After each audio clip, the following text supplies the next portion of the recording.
Today on Treasure Hunters Roadshow, we've just landed in Space City, USA, aka Houston, Texas. Hold on tight because we're about to discover some of the coolest treasures on the planet. This is my World Heavyweight Championship ring he gave me when he won the title. Plus, some that are literally out of this world. This was Jim Lovell's Apollo 13 Day 8 Meal C. There are endless treasures in the universe. You just have to know where to find them. I'm Andy St. Clair, and I'm a treasure hunter. These guys, they know treasures. Together, we're hitting the open road in search of the world's most valuable collectibles. Come along as we uncover riches along the way.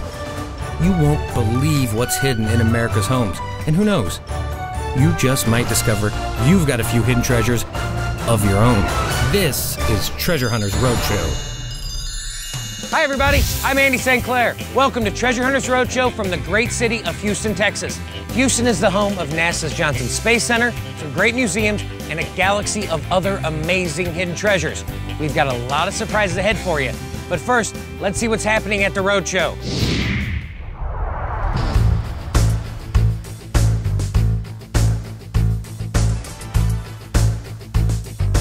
A man just walked in, says he was the chief sparring partner with George Foreman. My name's Brent Bowers, and I sparred him over 300 rounds, so I know I've been hit by George more than anyone else in the planet. This guy is who he says he is. This is going to be great. This is you? Yes, sir.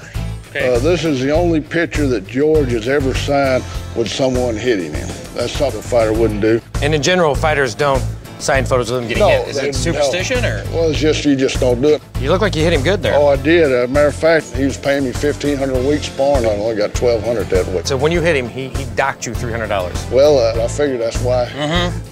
And I've got to ask you about that awesome, enormous ring you have there. This is my World Heavyweight Championship ring he gave me when he won the title. Can I try that on? You sure can. Wow! Brent, well, good luck with all this stuff. Did you want to maybe quickly spar a little bit before? Well, I get paid. How much are you going to pay me? You know, we're here at Treasure Hunters Roadshow. Every city we go, we'll work something up and we'll box a little bit. Oh, sounds So good. throw me one. There we go. Okay, all right. I'm done. All right, Brent, thank you. I don't want to. Will Brent part with his treasures? We'll find out later in the show.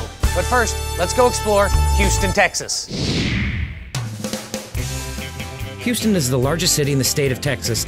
It's filled with incredible culture, architecture, plus all kinds of cowboys, from ranchers to space cowboys. Do you know what the first word heard from the moon on that historic day of July 20th, 1969 was? You guessed it, it was Houston. Upon landing on the moon, Armstrong said, "Houston, Tranquility Base here, the Eagle has landed." And you can't come to Houston without visiting Space Center Houston, America's gateway to the universe.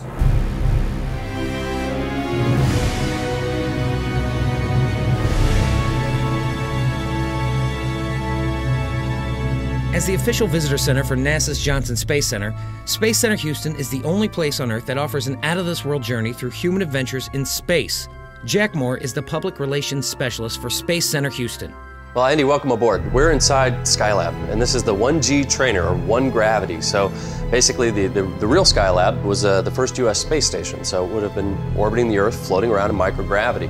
And we couldn't send the astronauts up there to get familiar with it, so before the flight, we built this full-scale mock-up. This is switch for switch, lever for lever, cabinet for cabinet, accurate to what you'd find if you were on board. It was a real successful program. Not only did we learn about living in space and how the human body reacts, but we were also able to study astronomical phenomena like our sun. So we're an educational institution, but we're also here to kind of inspire the next generation of explorers and pay tribute to this rich history we have of space exploration. One of the most popular attractions here at Space Center Houston is the Starship Gallery. Here, an incredible array of artifacts and hardware are on display, tracing the progression of America's human spaceflight. This is an actual piece from Mission Control, and my Mission Control just told me something great just came into the roadshow. My name is Angie, and today I brought a little gold car. They were having a drawing at the dealership where I bought my car, grand prize being a gold car. Well, they called and they said, "You need to come down, you won." I said, "Are you kidding me?" It's 14 karat gold, and I believe it's 13.7 troy ounces. Hey there, my name is Linda. What you got? I won that about almost 30 years ago. I've got some collectors I think would be interested in that for a piece. Okay. to keep. Oh, I took it to an appraiser a few years ago, and basically all he could offer me was a meltdown value, and it was around $5,000 to $6,000. And I did not want to have this car melted down. I just feel like it needs to stay the way it is. So if you guys can find a buyer for it who will keep it this way, maybe we can deal. How much is Angie's gold car worth? We'll find out later in the show. But first, this place will blow your mind. So these real moon rocks? These are real moon rocks. These were brought back on Apollo 15 and Apollo 16 and traveled over 300,000 miles through the deep recesses of space, traveling at 25,000 miles an hour just to land here in our display case. Can I touch it? No, you can't touch it. You see a lot of precious stones that come into the roadshow, but nothing is more precious than the rock I'm touching, which is a piece of the moon. I'm trapped. My hand. Kidding. So how do you use the bathroom in this thing? Diaper. I gotta get one of those. We'll be back with more Treasure Hunters Roadshow in T-minus 2 minutes and counting.